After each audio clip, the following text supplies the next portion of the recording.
Bienvenue dans notre jardin d'Éden pour un monde de paix et d'amour. Bonjour les enfants, aujourd'hui je vous propose une nouvelle histoire à la recherche de l'étoile.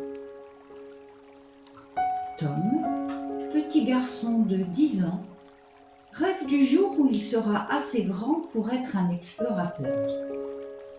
Mais il est encore petit et en attendant, il se réfugie dans ses rêves. Une nuit où la lune était bleue, de ces lunes si puissantes et si magiques, où tout miracle est possible, Tom est réveillé par une présence dans sa chambre. Il ouvre les yeux mais ne voit rien. Tout est à sa place, comme d'habitude, que ce soit sur une étagère ou sur son bureau. Rien n'a disparu ou changé de place. Même sa chaise est restée comme il l'avait mise, et ses jouets éparpillés sur le sol sont restés comme il les avait laissés. Alors d'où vient ce bruit qui a réveillé Tom?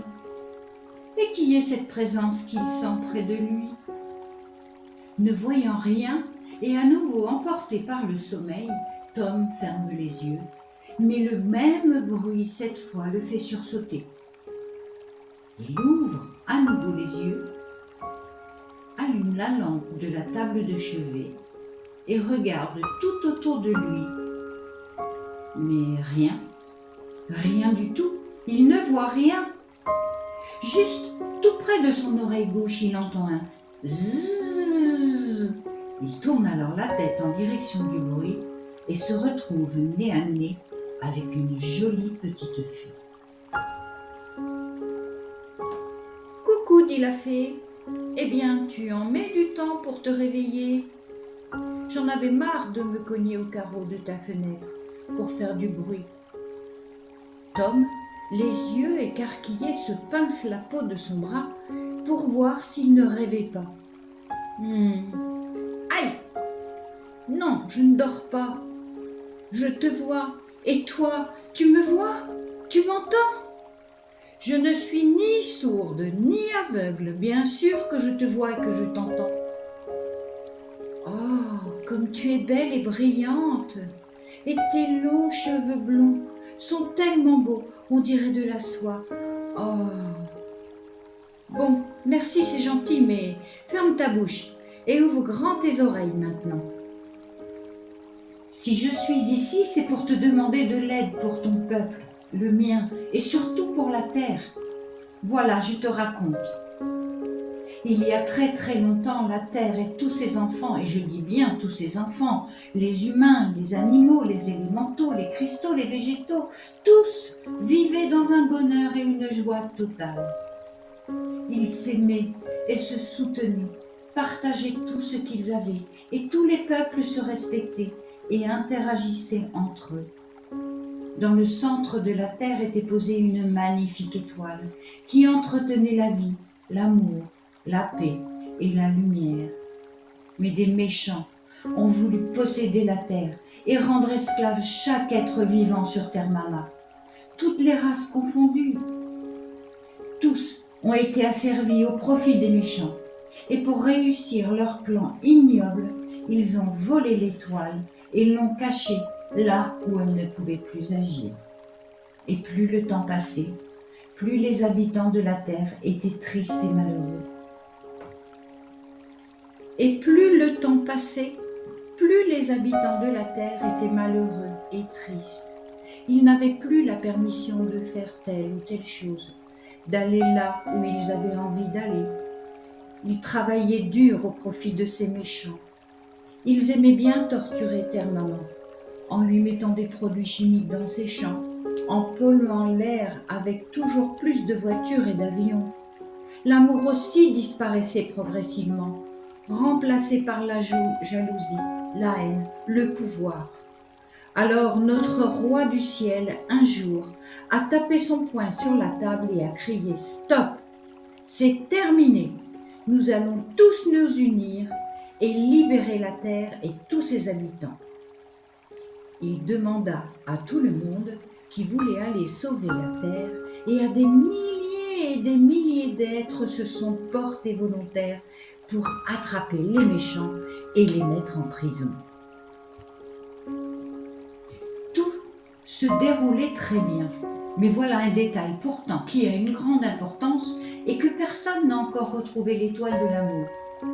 Ce trésor si important que sans lui, la terre ne retrouvera pas l'amour. Tout le monde a cherché cette étoile partout sur Gaïa, mais ne trouvait rien.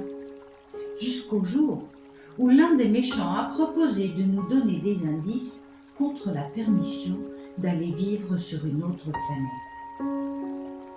Ah oui, mais alors c'est quoi l'indice?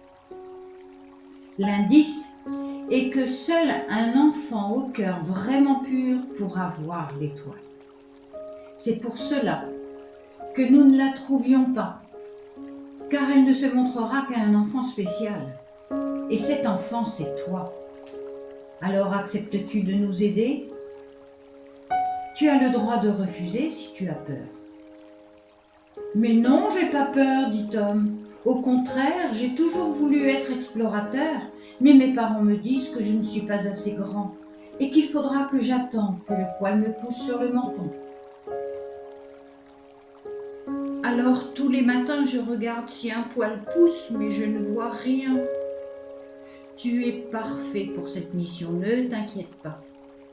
Et mes parents, ils refuseront que je parte à l'aventure. Oui, c'est certain, ils ne voudront pas, mais c'est pourquoi on va leur souffler au visage de la poudre magique qui va les endormir tout le temps que nous chercherons l'étoile. Surtout, ne t'inquiète pas, ils ne risquent rien et ne se souviendront de rien non plus. Pendant que la fée et ses amis lutins s'occupaient d'endormir ses parents, Tom préparait son sac à dos, avec dedans des piles électriques, des sacs plastiques, un pull pour avoir chaud et un tas de petites choses qu'il pensait lui servir, et bien sûr des petits goûters, car il ne faut pas l'oublier qu'il a faim souvent. Les élémentaux revenaient déjà pour emmener Tom, vérifier que ses parents étaient bien endormis. Tu vois, tu n'as rien à craindre, nous les réveillerons à notre retour. Allons, viens. Ok, dit Tom, je suis prêt. Alors ferme les yeux et laisse-nous faire. En un battement de cils, ils se retrouvèrent tous au centre de la terre. Nous allons marcher dans les couloirs, visiter les moindres recoins, et tu nous préviendras lorsque tu verras de tes yeux l'étoile. Mais avant, nous aurons besoin de l'aide de ton âme pour nous guider. Alors, nous allons t'apprendre à la sentir et à l'entendre. Détends-toi et n'attends rien. Laisse venir à toi tout ce qui doit venir. Ouvre ton cœur et écoute-le, car elle passera par ton cœur pour communiquer. Ce sera peut-être un mot que tu entendras, ou une sensation dans ton cœur, ou peut-être autre chose. Reste seulement ouvert au fait que c'est possible, et cela sera. Tom ferma les yeux et se laissa aller. Il avait totalement confiance en ces petits êtres et en son âme, dont il avait déjà entendu parler. Il était heureux de faire enfin sa connaissance. Il savait que quoi qu'il fasse et où qu'il aille, son âme était toujours avec lui. Mais c'était tout. Tout de même mieux d'échanger avec elle et de se laisser guider. Ils se mirent en route, arpentant de nombreux couloirs plus ou moins éclairés. Mais lorsqu'ils arrivèrent dans une très grande salle, très lumineuse, il vit un tas d'autres petits êtres comme les élémentaux. Ils étaient si beaux et accueillants que Tom avait son cœur qui débordait d'amour. Au loin, dans la salle gigantesque, il voyait un océan plein d'animaux qui vivaient là aussi. C'était fantastique ce monde magique. Mais soudain, son cœur s'affola. Il sentait les battements plus forts et plus rapides et eut l'envie de prendre un nouveau couloir qu'il voyait à droite. Il ne savait pas d'où venait cette envie si forte. Mais après tout, il s'en fichait. Ce n'est pas important du coup. Il décida de se faire confiance et tous reprirent leur marche ensemble. Ils entrèrent dans une nouvelle petite salle, moins lumineuse, mais quelque chose attirait Tom.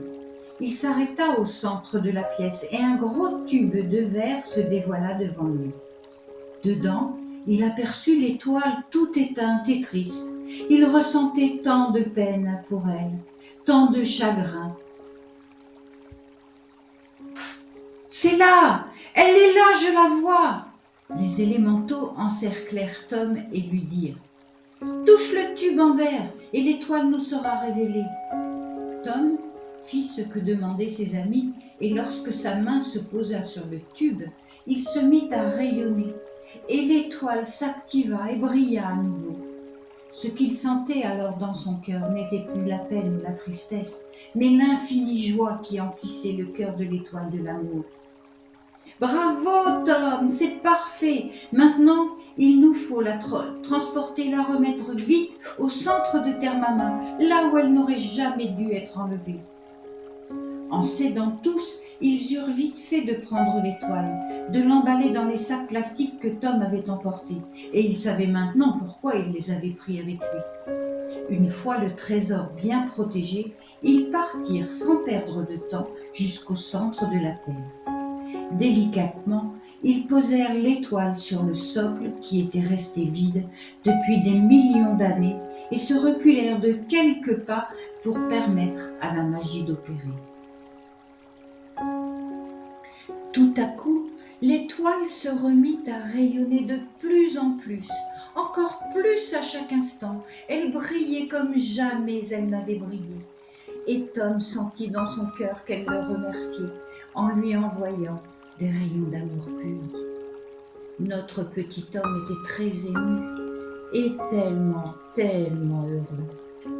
« Bravo Tom, mais bravo à tous !» Je dis à nous tous, car l'union de nos forces a fait que nous avons pu mener à bien notre délicate mission. Grâce à nous, la terre va pouvoir être sauvée et les peuples qui l'habitent aussi. Tom, les yeux toujours rivés sur l'étoile rayonnante, avait la bouche ouverte d'émerveillement.